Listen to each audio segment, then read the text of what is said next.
It is a Thirsty Thursday edition of the NBA DFS show right here at WinDailySports.com. This is all sponsored by the Sharp app. Sharp.link is where you can go to download or find ways to download the Sharp app, whether it is the Google Play Store, Apple App Store, wherever you get your apps. You can go to that link, Sharp.link, and it'll take you there, and you can find the Sharp app, which you can find some plays for tonight's NBA action. Ghost, though, we have a nice little slate here. Do you like this one tonight? I know yesterday we loved it, but tonight's slate, how are we feeling about this one? Yeah, it's not as bad as I thought it would be, especially with 5 games on tap. Those are usually the ugly ones. There, like when it's the thing I like about that is that means slate. You were able to dive into it and actually like you started finding some more things. It's not like you see it and on the surface looks good, but this is one. It seems like you kind of dove in a little bit and went, "Oh, there's actually some underlying things here that are pretty good." Yeah, there was, and the injuries really fell our way, at least so far. Nice. Knock on wood, it is NBA, so you gotta. This is a slate where I highly encourage people to pay attention. As easy as it is for me to say that, like I don't know how other way I could explain it, really. Like you need to be able to be late swapping tonight because there is a ton of pending injuries in the 9 o'clock and 10 o'clock games where it could completely change the landscape of the slate. Yeah, so what you're basically telling me is the if you're a 7 o'clock host here on sports radio, you probably shouldn't be doing an NBA slate, is what you're telling me. Right. Yeah, right. I mean, if you don't have the time, right. You probably shouldn't do.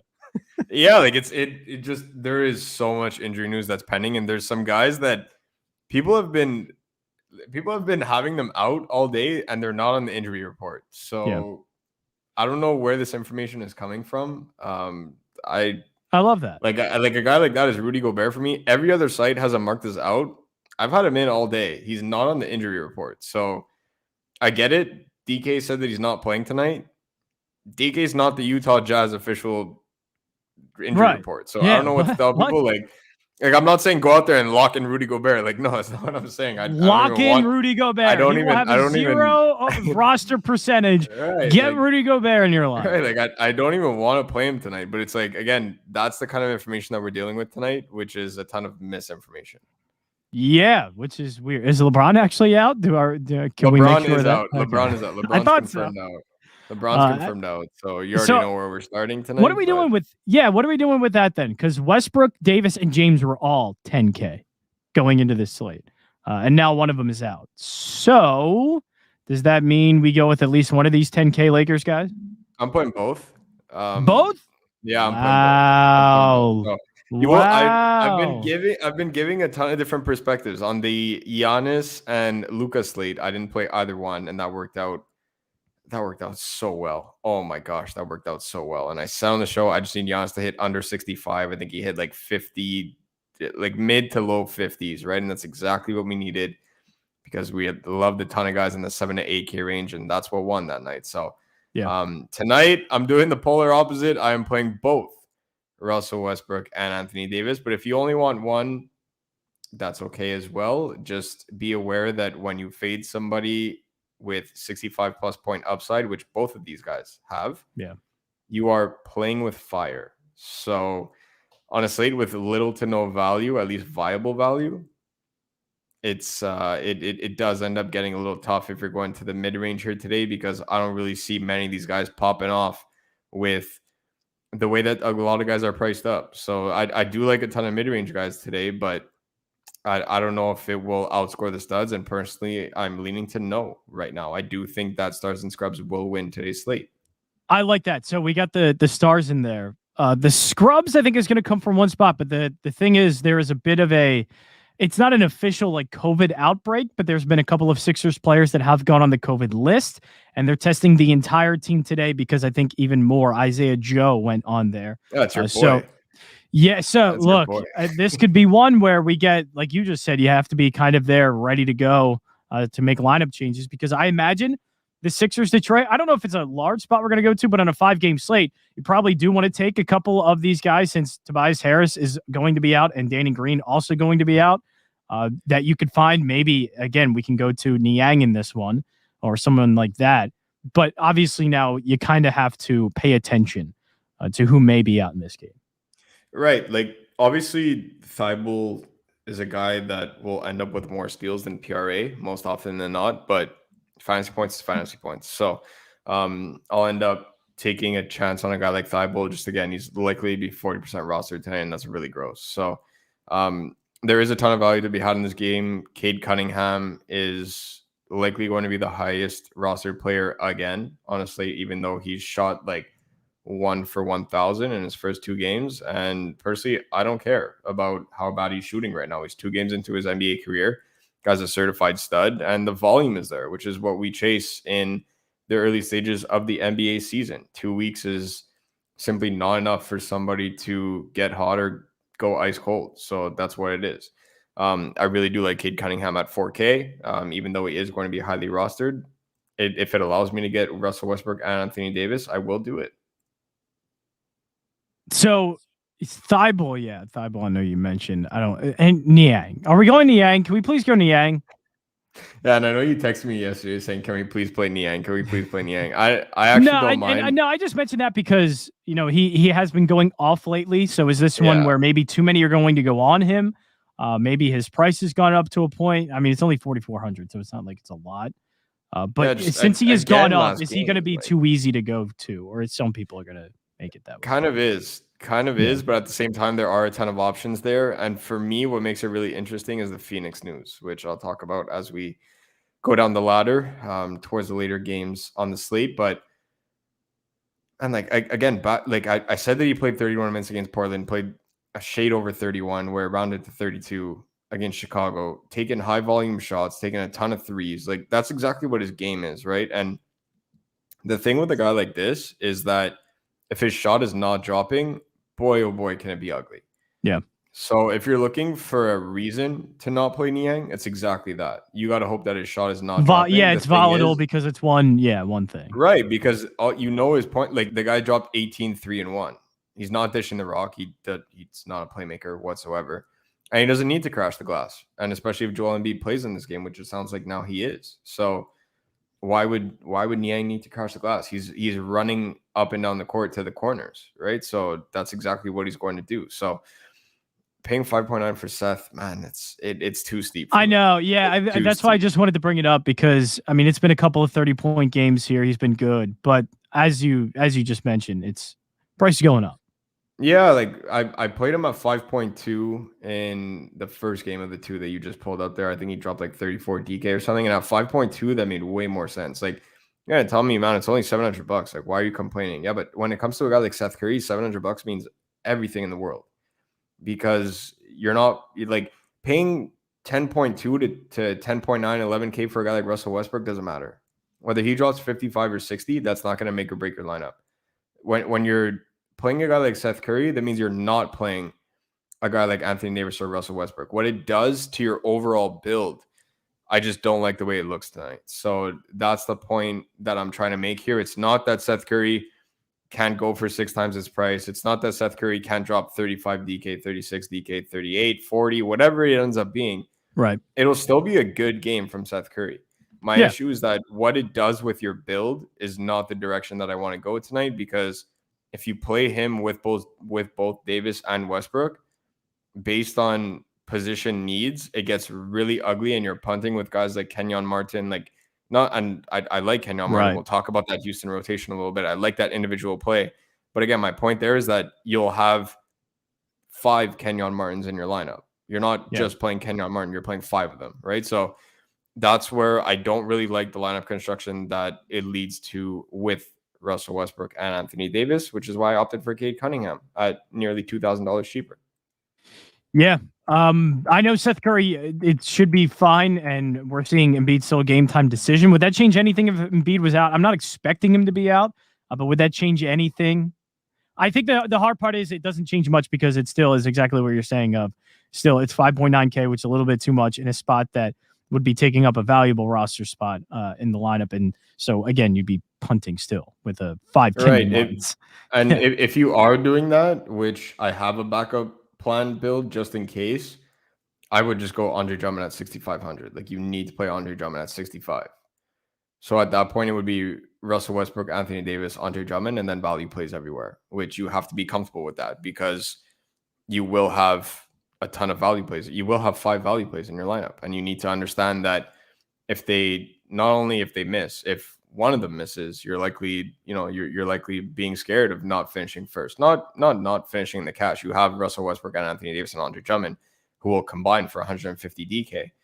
The issue is that if you land on one mine, it's okay. If all 5 of them are landmines, now you're drawing dead. So yes, that's exactly. where you have to pick your value spots wisely. And I guess for that to work, duos. Seth Curry would have I guess my question is how much times his value would he have to be in order for that to work? You know what I mean? It would have to be at least 6 to 7. Yeah, exactly. Like he would have to go maybe nuclear for what he is and what he usually does. And this is what I was explaining in Discord today, right? Because some guys were asking me for a slate review of yesterday, and I said like guys like Miles Turner yesterday going for 55 DK. He dropped 25, and like if I told you that 2 Indiana, and this has nothing to do with my love for Domantas Sabonis, like I am being dead serious right now. Okay, like yesterday I was joking a lot on the stream, but like today I am like right now I'm being dead serious when I tell you that if I told you that 2 Indiana front court guys, one of which went for 25 and 13, and one of them went for 10 and 7, you're gonna assume Miles Turner went for 10 and 7. That's just the nature of the beast that is Indiana's front court. Miles Turner dropped 25 points yesterday, 7 of which came from 3-pointers. He went 7 for 10 from deep.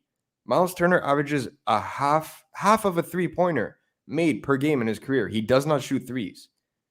And it's not like he's been on the uptick like Nikola Vucevic in the past 3 years. Like, no, like he does not take threes. And he went 7 for 10 from deep yesterday.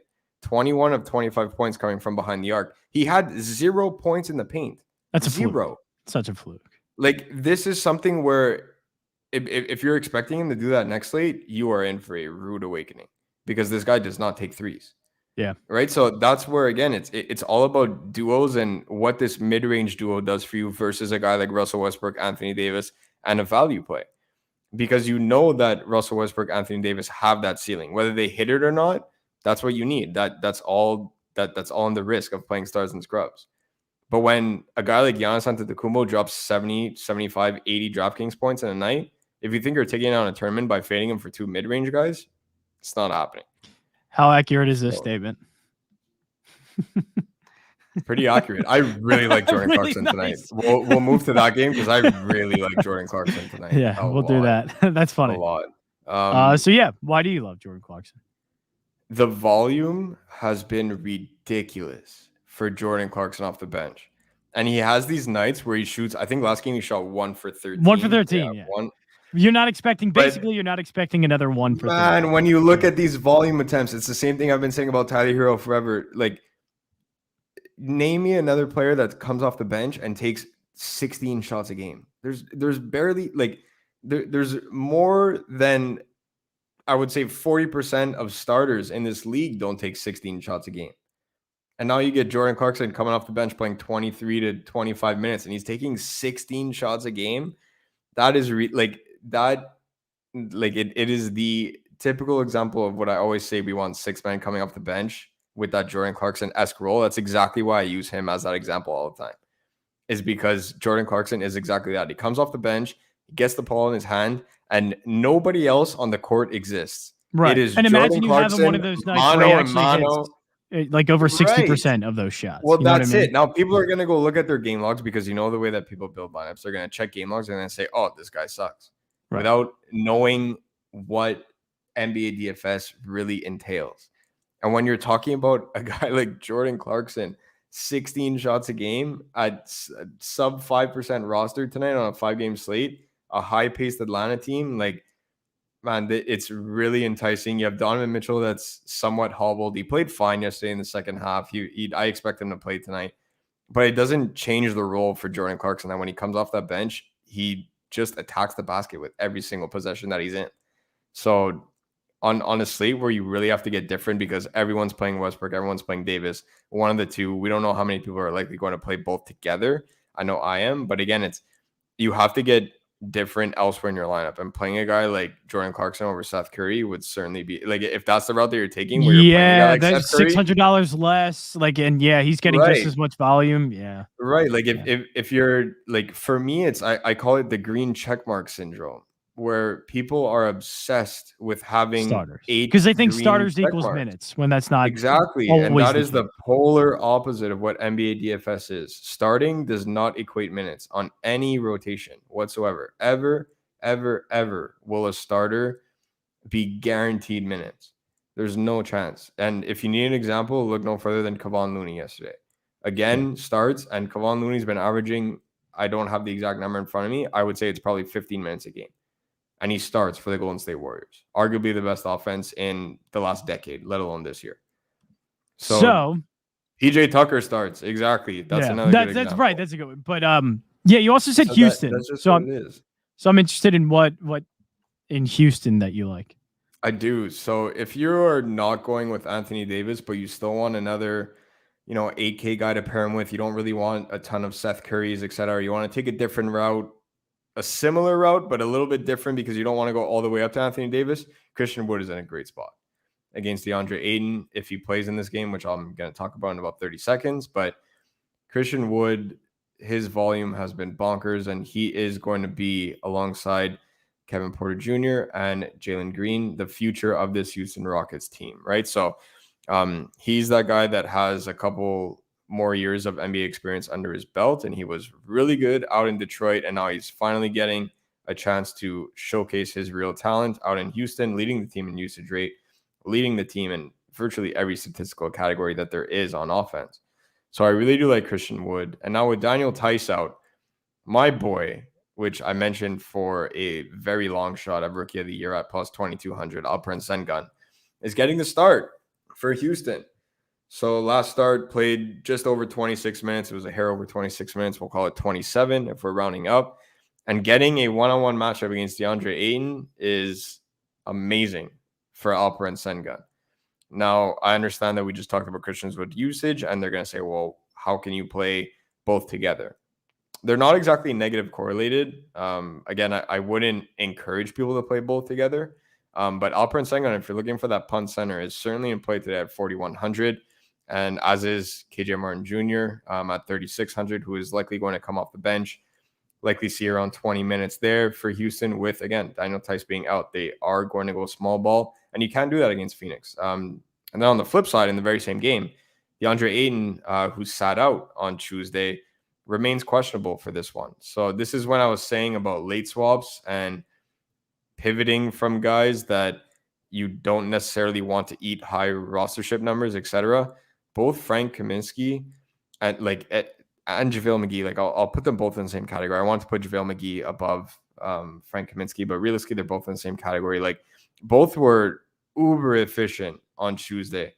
And against a Houston Rockets team that is extremely small, Frank Kaminsky and JaVale McGee can both do work in this game. But again, you have to build your lineup accordingly to be able to be not only content with it, you have to be happy with it if DeAndre Ayton gets ruled in, meaning you don't swap. But you also have to be somewhat prepared to pivot to a guy like Frank Kaminsky, KJ Martin, or JaVale McGee if the chance arises, right? So if you're finding yourself with a play where you're not really sure about him and it's Niang versus Sengun, well, at that point, if you're not 100, and this I'm purely speaking based on you guys, you have to make this decision for you. I will never make it for you. This is completely up to you guys. You're the ones that submit the lineup. If you are somewhat anxious about Niang in your lineup, why lock him in at 7 p.m.? Play Sengun, because you have so many options after that. KJ Martin's in that 9 p.m. game. Frank Kaminsky, JaVale McGee are in that 9 p.m. game. Sengun's in that 9 p.m. game. It's just at that point, you need to tailor your roster to somewhere where it's like, if you don't play Niang, are you okay with one of those 4 options? Because you can pivot to them. But if you're not happy with one of those 4 options, then play Niang. Go with the guy that's in the earlier start and that you know where the injuries lie right now. But I'm telling you, there will be news that drops in this 9 p.m. game, and it's going to dictate the slate of the state. Yeah, and I put Christian Wood in just to see what the salary would be like, but I honestly like the idea of Davis and maybe then Sengun, if that makes sense to you. And now you get, again, the same salary of player that you could put in if you would have, I just think it works out pretty well. Because I think this Christian Wood provide the problem of, he's not a top player like, I guess, Anthony Davis, and you're still going through some of the mid-range guys, like more of the 5K guys still with Christian Wood. It Well, doesn't that's the just give thing you, I guess, again, too much right? Like roster building. that's exactly it. And for Yeah. me, the way that I always build my NBA lineup is in duos. Meaning, if I take out Anthony Davis, I can't say, well, I'm taking out Anthony Davis for Christian Wood. Yeah, okay, but that's not a fair comparison. You're saving $2,000 in salary. Where are you using that salary now to upgrade? So it's Anthony Davis and Jordan Clarkson versus Christian Wood and Tyler Hero. Okay, compare the duos to one another, right? Like that's where you have to sit down. And I'm old school if that's the way people call it, where I just write down. I write it down and then I go and check our projections. And I say, okay, which duo is going to outscore the other one? And for me right now, you have to know that when you're debating that, if the score is somewhat tight between projections and you're like, oh man, like I don't know which one to go. Number one, I always encourage to run a second lineup. Don't change your initial lineup based on a duo swap. Just run a second one. And then number two would be that I always favor the stud lineup because again, like what do you need for Christian Wood to keep up with Anthony Davis? You know that Tyler Hero will likely outscore a guy like Thibault, like Cade Cunningham, etc., and he will outscore him by a decent amount. But it all goes to an extremely bad plan if Christian Wood does not keep up with Anthony Davis. So you know that Anthony Davis' ceiling is 70, 75 in a bonkers game for him. And you have to compare that to Christian Wood. And an extremely good game for Christian Wood is anywhere between 55 and 60 with a player of his upside. So you have to compare apples to apples. You can't say, well, Anthony Davis could suck and Christian Wood could have a ceiling game. No, that's not the way it works. You have to say, what if both have ceiling games? And then you have to also think, worst case scenario, what if Christian Wood has an average game? Not necessarily lets me down, but what if he has an average game? What if he puts up 45 tonight and Anthony Davis puts up 70? Where am I making up those 25 points? Do I have enough upside in my lineup to be able to catch up those 25 points? And with the way Christian Wood is priced and Anthony Davis and the way we're building, probably not. Right, like that, and that's the thing. And that's the point. Again, I'll come back to that Seth Curry example. It's like if that $2,000 difference is between Thibault and Seth Curry, I can't say confidently that Seth Curry will outscore Thibault by 25 points on any given slate with the amount of injuries that Philadelphia has right now, with the state of their roster right now. Okay, if Thibault plays 5 minutes when they're all healthy, yes, obviously Curry will outscore him by 25. I'm saying right now on the Thursday night 7 p.m. slate, like that's where again you have to look at your lineup, imagine everything the same, and all you have is that duo versus duo. Christian Wood does not he scores 25 points less than Anthony Davis, let's say. I'll be nice and say that is the worst case scenario. That Christian Wood does not score 25 points within Anthony Davis. Do you have enough upside in the rest of your lineup to make up that 25 points? If the answer is no, you need to rebuild your lineup. Like that's the way I think when I end up building with stars and scrubs or versus mid-range. Like yesterday, for example, a guy like Miles Bridges, I wrote him up. Fred VanVleet, I wrote him up. I had no problem playing multiple 8K guys. And people are going to say, well, the mid-range won yesterday. Well, what happens if you played a 40% on Jonas Valanciunas, who was 8.5K, the same price as Fred VanVleet, $400 more than Miles Bridges? Those guys dropped 56 DK. Jonas Valanciunas didn't top 40. So all of a sudden, your mid-range plan is not working if you don't pick the right mid-range guys. And the same goes for stars and scrubs. If you take Giannis on a night where he drops 50 and Anthony Davis drops 70, obviously, yeah, okay. It would have been nice to have that 1-for-1 swap. But again, you can't get caught up on what strategy won a particular slate. The process remains the same, where you're always picking duos, and then you end up saying, okay, in a best case scenario, here's what I need. In a worst case scenario, here's what I need. And if you're not able to cover yourself to win a tournament in that worst case scenario, your lineup's not good enough. So we have been getting a couple questions, whether it's Tyler Hero or it's we got a Jimmy Buckets question. Miami in general. That's the last game I want to go over specifically. They're playing Boston. I know that's not a matchup that you particularly like to go up against, but is there any validity to trying to get some Miami Heat players in your lineup?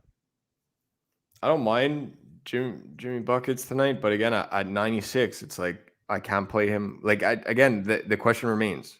Yep. Exactly what I just spent 10 minutes discussing there.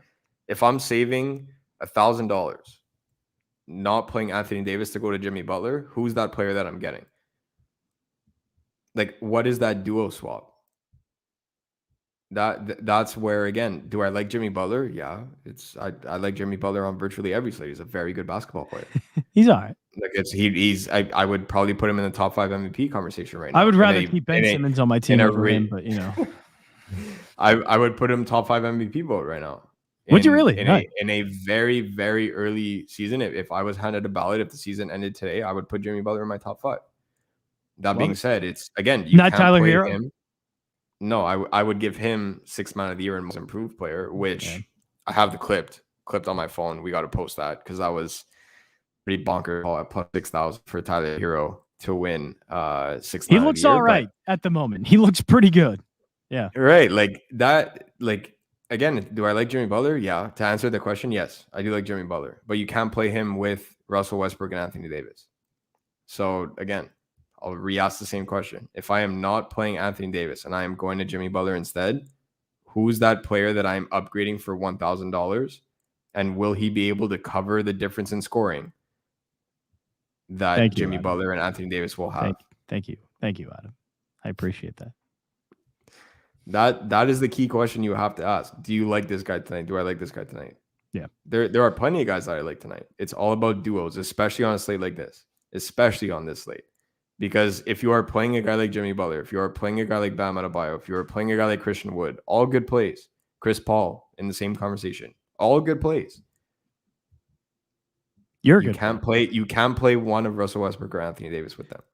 So when you're taking one of them out, make your duo and say, if Anthony Davis goes bonkers, who is that guy that I am upgrading to be able to cover that 20 to 25 point difference? And if I'll use this as an example. If it is Thibault to Curry, it might work tonight. I'm telling you that will not work long term. I will take Thibault and Anthony Davis any day of the week over 2 7.5K guys. Completely agree. And I think the example we went over there really well was going from Anthony Davis to Christian Wood. And yeah, you can maybe save a little bit, but it's not enough. Again, where are you making up the points if Anthony Davis has his ceiling? Right. Like anytime you switch a guy out, like let's say, for example, everyone likes Russell Westbrook tonight for very obvious reasons. We don't have to talk about Russell Westbrook. If for some reason you are not playing Russell Westbrook, which is beyond bold, I will just leave it at that. If you are not playing Russell Westbrook and you are playing, we'll use the Jimmy Butler example. You're saving $1,100 going from Russell Westbrook to Jimmy Butler. Who are you upgrading for $1,100? Like, do you really need Jimmy Butler that bad? Because now it's a lot of if, ands, or buts. Well, if Russell Westbrook does bad, if Jimmy Butler has a career game, if Jimmy Butler drops a 20-point triple-double. Yeah, I could say if a 5'7" Canadian from Montreal makes the NBA, but that if is not going to happen. So, like, that's where it's you have to be realistic with the expectation for your lineup and say, like, okay, no, Ghost is not going to make the NBA. Like, it's not happening. Like, Jimmy Butler is a great play tonight. Yeah. But will that $1,000 help you from not playing a guy like Russell Westbrook or Anthony Davis? My answer to that question for the majority of these guys is no. Yeah. All right, that'll wrap it up here. If you need more help, all you have to do is just sign up windailysports.com. WDS.1/live week is the link that you can use to get a 1 week free trial. And you can use that 1 week free trial for optimizers, projection models, everything to help you out with tonight's NBA DFS slate. Also go in the Discord chat. Ghost will be in there. Our guy Adam will be in there as well. Thank you, Adam. Miss you too. It's been one show without him, and I already miss him. But yeah, you can go in the Discord chat. Ghost and Adam and everybody else will be in there helping out, building some lineups. And this is one slate where you probably need it because you could be seeing potentially some late scratches, especially over there in the Sixers-Detroit game. So make sure you check that one out as well. But that is it for us. We'll be back tomorrow with some more here over at windailysports.com.